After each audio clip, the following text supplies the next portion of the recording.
Papuso masobra naman 2 million pesos ng balor sang suspected shabu na kumpiskar sa isa ka high-value individual sa Estancia Iloilo. Samtang Barangay Kagawad sa Lambunaw, arestado man sa drug bypass operation.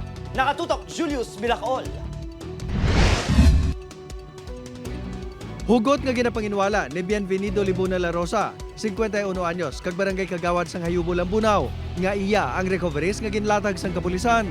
Kita kita iro sila bisa mangkoton bilog na tawo po sa balay kita kita kadwa bilog po magkatamurang. Si La Rosa ang ginatodlo nga source sang illegal nga droga ni alias Lenel nga nadakpan sa New Lucena sang Nobyembre. Suno sa kapulisan, nagkilalahay ang sospek kag si alias Lenel bangod na preso sa district jail sa Nangaputotan ang live-in partner sini. Dito man na preso ang anay barangay official sa Hayubo nga katransaksyon ni La Rosa. Magluwas sa Lambunaw, naga-supply man sang illegal nga droga sa New Lucena ang suspect. Naglabot sa 1 million pesos ang balor sa suspected shabu nga na-recover sa suspect. Sa karsel, magasugalaw sang bagong tuig ang 29 anyos nga si alias Christian matapos madakpan sa operasyon sa Provincial Drug Enforcement Unit sa Barangay Takbuyan, Estancia, Iloilo, kainas ang kaagahon. Nakuha sa subject ang 2.1 million pesos nga balor sa suspected shabu. Nagtuyo pa kung tani ini malagyo. Nagsanay sa assent niya nga operatiba siya ang transaction.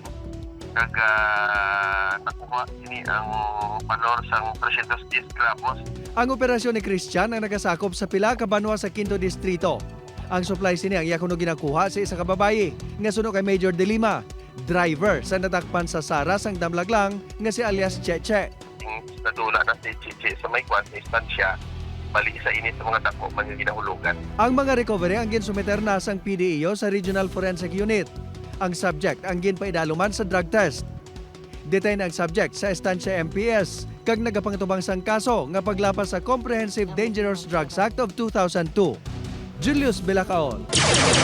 1. Western Visayas.